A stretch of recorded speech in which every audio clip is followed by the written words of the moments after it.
So we're in the midst of this series called Counterfeit Gods. Counterfeit Gods. Because all of us worship something, don't we? We're made to worship. All of us worship something, and whether it be money or power, relationships, sex, people, sports, all of us, our hearts are drawn to something. And everyone, it's different. But every one of us is drawn to something. We were made to worship. What we said last week was, because we were made to worship, we were formed of this God-shaped vacuum in our hearts are idol factories. That means that our hearts create false gods, things to worship. It's like we cling to things like a leech. And we try to suck the life out of it or find meaning or significance or belonging in it, right? Our hearts are idol factories. And, you say, I don't know if I have an idol. Well, think about this. What do you love? What do you love? What do you really love? What do you spend time daydreaming about? Like when you're just in class and you're just like sitting there and, geometry teachers or algebra teachers, like calculus, okay, smart people, okay, yeah. It's just like, okay, what? I don't want to be here right now. You just start dreaming. What do you daydream about? Or who do you daydream about? Okay, so what comes to your mind? What do you love? Are you thinking about your fantasy football team? Are you thinking about sports that you play? Or are you thinking about a person? What do you trust? What do you find security in? A question there. What's your greatest fear? What's your greatest fear? Some of you, anyone terribly afraid of snakes? Anyone? Okay, I was running on the bike trail today, no joke, and there was a snake on the bike trail. And I'm just like, it's just like, it was right there. I was just like, what'd I do? And then I realized it was dead. Someone had biked literally right over its head, and its head was smashed like this. And so we stopped, of course, and got a stick and picked it up and took the picture of my son. I should have got it out there, but it's recent, too recent, okay? So what's your greatest fear? That can tell you a little bit what you find security in. It might be money. It's like, man, or it might be, when you get older, it might be a job. It might be good grades. Your greatest fear is if I fail. Or if you don't start. Or maybe cross-country boys, where's my cross-country guy? You don't run varsity this weekend, right? It's like, that's my greatest fear. Are you finding your identity in that? And to some degree, it can be unhealthy, right? What do we obey? What in our life, when it comes calling, we just have to answer it. And maybe that could be a person, that could be a desire, that could be food, it could be anything. And so we all have this problem with idols. And what we learned last week is idols cannot be removed. You can't just tear an idol out because something else will take its place. Okay, I've seen that. I've seen these I don't know what to call them, Instagram workout people, all right? And once upon a time they weighed 800 pounds, right? And then they get this binge of working out, and then they become obsessed with dieting and working out, and it's that's their new thing. And it's just you're just as obsessed with that as you were with food. Granted, this one might be a little more healthy, but still, you're finding your significance and your value in this. You've seen this with that person who's always in a relationship, right? And it's every time you're just take a break, please, right?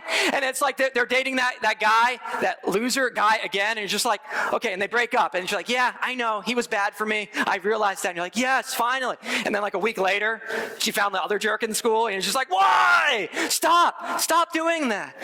So idols cannot be removed, they must be what? Replaced. They must be replaced with a stronger desire, stronger form of worship, and we believe that is God.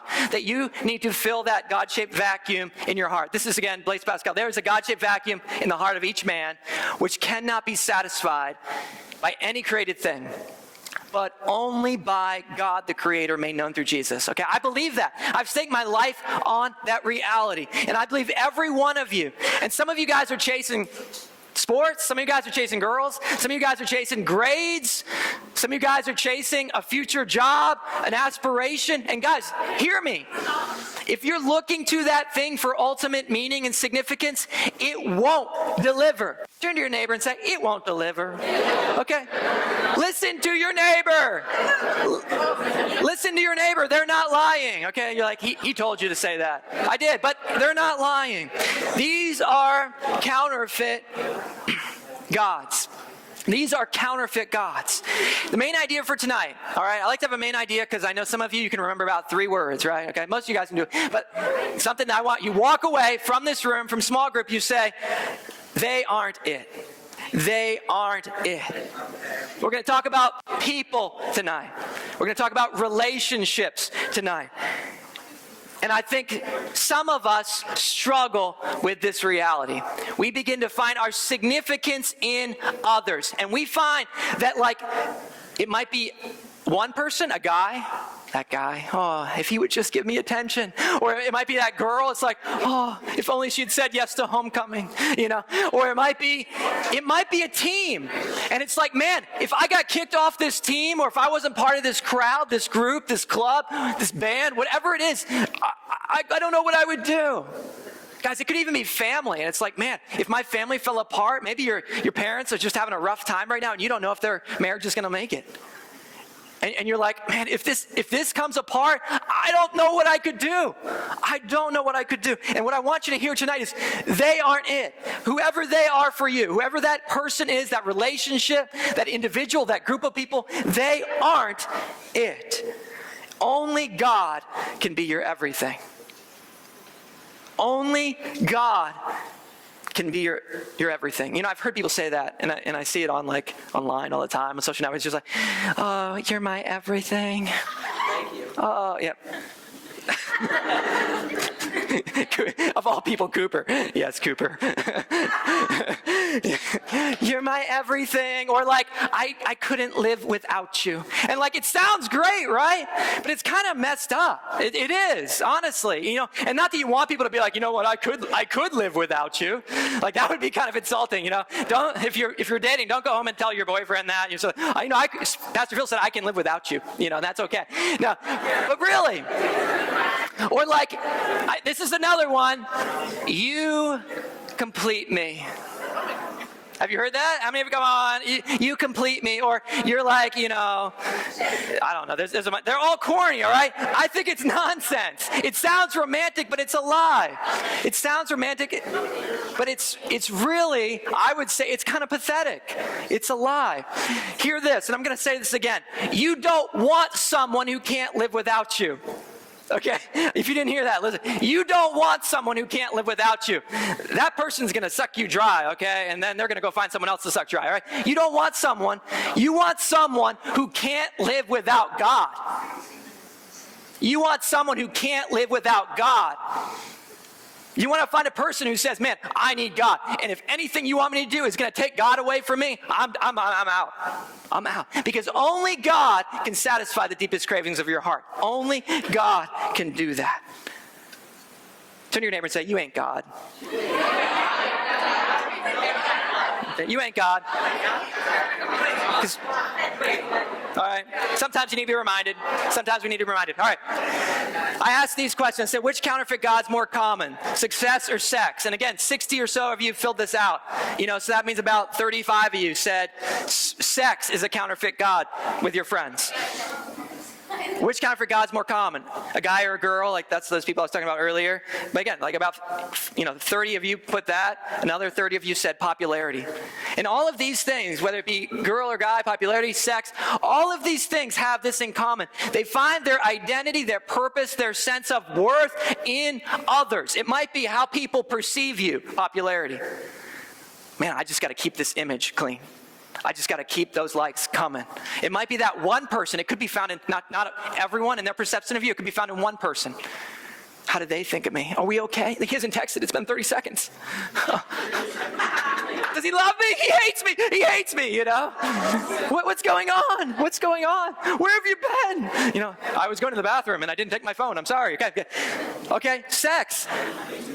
I was talking to someone just tonight and they said, it's like half the conversations he hears in school are about sex or sexting or something related to that. It's like, it's everywhere. You know, that might not be all of your experience, but you can look at our culture and know that's an issue. That's a huge issue for a lot of people, for a lot of us even. Whether it be in your private life, or for some of you, I hope not, public life, right? It's just like, it's out there too much. It is too big of a part of your life. We make gods out of all of these things, whether it be people, popularity, you know, people pleasing. Some of you guys are pleasers out there, and it's like you would do anything if someone just said, you need to do this. Sex and relationships. All of these are idols. They are counterfeit gods. Idols are, you remember, That whole list, most of those things aren't bad things inherently. They're not evil things. Idols are most often good things that have taken too significant of a place in our life. They've become the ultimate thing, the God of our lives. And God says, only I can be that. Only I can be that for you. Everything else will fall on its face. An idol is anything more important to you than God. Anything that absorbs your heart and your imagination more than God. And so we want to not remove, we want to replace some idols tonight. And I know that this is real. Every one of us, and I remember being a teenager, that desire to be wanted, to be loved, to be accepted, those are real, right? Do we feel those? You want to be appreciated? You want to feel like you're a part? When you walked in that room tonight, you felt it. Where's my friends? Are they here? And that's okay. I'm glad, we do. We all feel that. Know that everyone feels it, okay? How many of you have ever felt alone before, right? And no one likes that. Well, there's maybe 4 of you who are like, yeah, I love being alone. Leave me alone. My mom made me be here. This is torture, But we're like that, right? We all want to feel wanted, whether it be with our family or not. I've got this hilarious thing going with Jackson, okay? And Jackson's you got to see my little ginger redhead guy, okay? He's 22 months.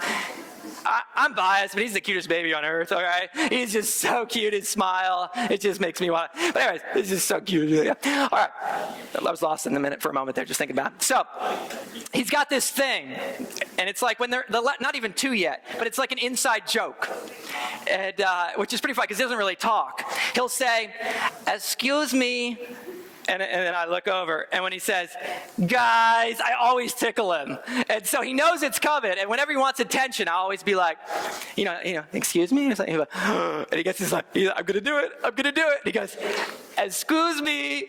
And he always pauses, and he's just waiting for it, like building up. And he's 22 months. It's like he can't even talk, but he knows those words. He's like, guys, and he's just waiting for it. And he loves that. And man, some of you are like, Phil, you're weird, but it's just like, it is beautiful. And I'm like, I can't stop tickling him. Like every time, I'm a slave, like to anything he does. I'm like, I gotta tickle him, I just got to. I can't resist it.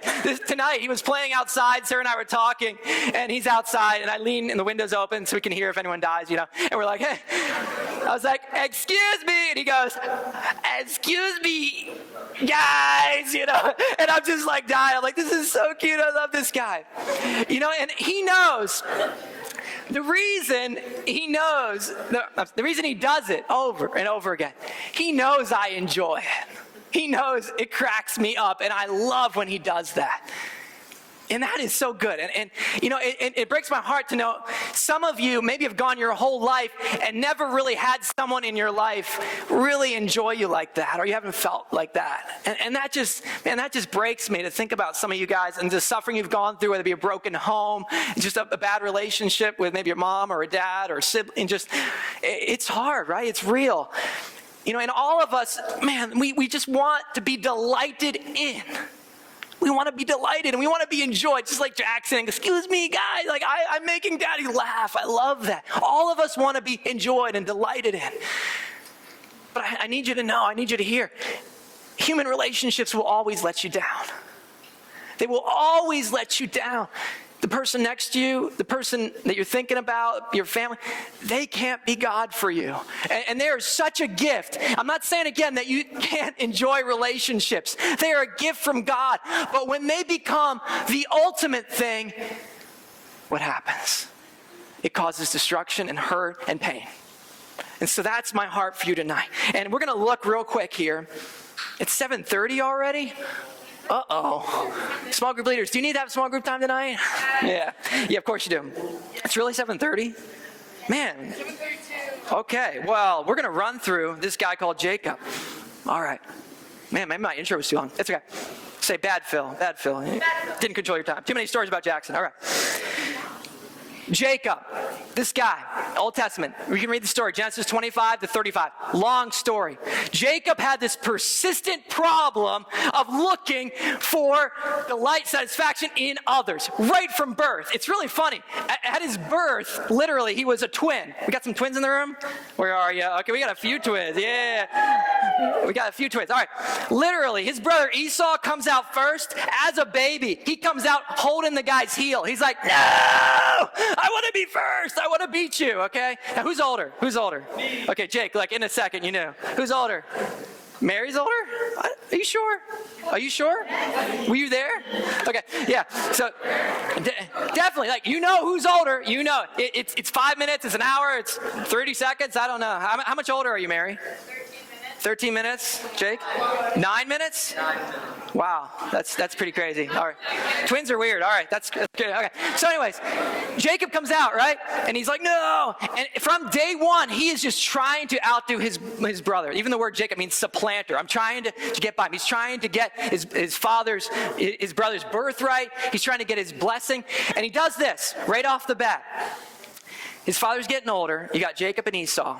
Esau's the oldest, and in Hebrew culture, the oldest gets blessed. He gets double inheritance. He gets a blessing from the father. He gets to carry on the family name, right? And you've got Esau, it's going to receive this blessing. Esau goes out to go hunting, to make a meal for his father. Jacob instead says, hey, you know what? With his mom, let's grab a goat and let's cook it up and let's go in and let's pretend I'm Esau. His father's eyesight had failed, and it's like, I'm going to pretend to be Jacob and steal this blessing from my father. Again, you see right at the heart. He's desiring to get this affirmation, this blessing from his dad. And what does he do? He lies to get it. And that's what I see right off the bat. An idol is something you will go to any extent to pursue or maintain. An idol is something that you will go to any extent to pursue or maintain. He lies to his father. He says, I am Esau, your firstborn. And then just a few verses later, the dad's like, and he reaches out to feel him. He's like, let me touch you. You sound, and he'd put like goat skin over him because Esau was super hairy. He wasn't. He's like, okay, you feel a little hairy, a little too hairy. Like, that's kind of weird. But he says, you have the voice of Jacob, but the hands of Esau. And he says, are you really my son Esau? And again, he says, I am. Okay, he lied. Why? Because he wanted that blessing. And guys, you know something's an idol when it's asking more of you than you really wanted to give in the first place. When that person's asking more of you than you ever wanted to give in the first place. It's an idol. An idol is something you go to any extent to pursue. Another way to put this is idols cause us to go further than we ever wanted to go, faster than we ever thought we could. Idols cause us to go further than we ever wanted to go, faster than we ever thought we could. Again, you've seen that. You've seen that like in a relationship with that guy and that girl, and at first it's like, oh, they just met. Wow, it seems like they hit it off. And then it's like they're inseparable for the next 6 months. You're like, what just happened? Okay, that's not a healthy relationship. From 0 to 100 is not a healthy relationship. That's dysfunctional. I'm sorry if I'm picking on someone in there, okay? Okay, yeah, that is not healthy. Okay, you gotta dial it back. We gotta find that satisfaction in God. Idols cause us to go further than we ever wanted to go, faster than we ever could. And here's another thing. So that happens to Jacob. Esau, when he finds out, because his father Isaac ended up blessing Jacob, his brother finds out, he gets ticked. He gets so mad. And he literally says this. This is in, if you want to check it out later, Genesis 27, verse 41. It says, Esau held a grudge against Jacob because his father had blessed him. And it says this, after the days of mourning for my father are done, then I will kill my brother. Okay, legit. His dad's not even dead yet. He's like, hey, as soon as my dad dies, I'm going to kill this guy. Okay, and somehow his mom finds out. Okay, you know he was talking about it if his mom finds out. He's like, I can't wait to kill him. He's like under his breath. He's like, I'm going to kill Jacob one day. And his mom's like, I think he's really going to kill him. I think he's really going to do it. And he didn't want to dishonor his father while his father was alive. But he says, as soon as my dad kicks the can, I'm killing Jacob. Okay, so what happens is his mom tells Jacob, says, you need to get out of here. You need to get out of here and leave and literally go hundreds and hundreds of miles away. And so he does. And that's what we see. Counterfeit gods don't deliver. Jacob got the blessing from his dad, right? When? But what happens? He loses everything because he has to run. Counterfeit gods don't deliver. See, if we sacrifice everything to get anything except God, we lose everything. Does that make sense? If you sacrifice everything for that person, for that thing, whatever that idol is, that counterfeit god, if you say, I'm going to, everything, whether it's money, you lose everything. What's a pile of money and you have nothing else in your life? You realize, there's nothing I want to do with my life. I've lost everything I wanted that money for. Does that make sense? And it could be a relationship, a person who's like, man, I've seen this happen. Literally, when I went to college, freshman week, it was bad.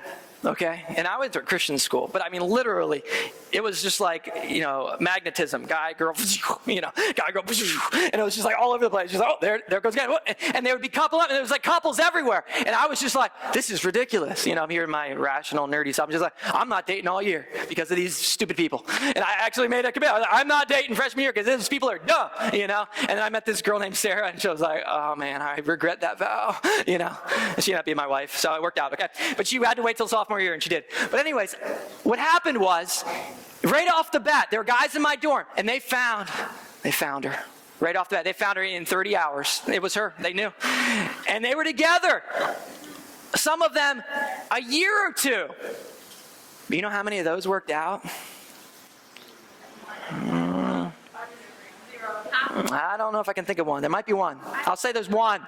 Of the dozens and dozens and dozens, maybe. And this is in college. This is people older than you, right? Oh, yeah. And some of them dated for years.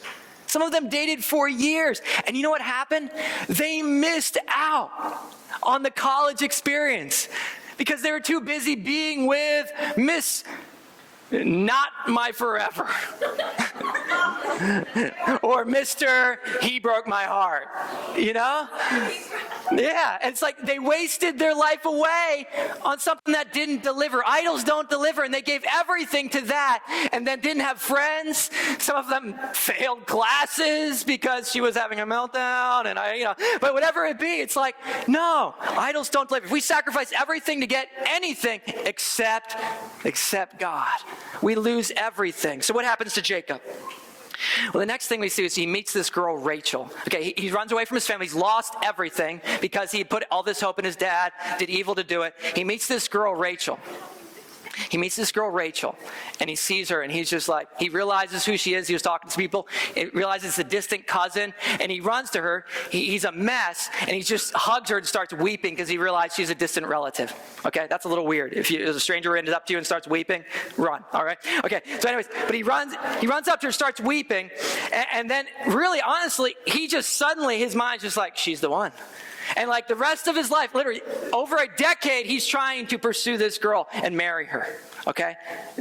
And what I want you to see there is emotional vulnerability makes you more susceptible to making idols out of relationships.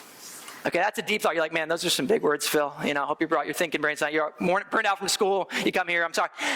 When you are vulnerable or weak, if you're insecure, if you're lonely, maybe you didn't get something from home, maybe from your parents, you are more susceptible to find your value and your significance in others. And some of you know exactly what I'm talking about.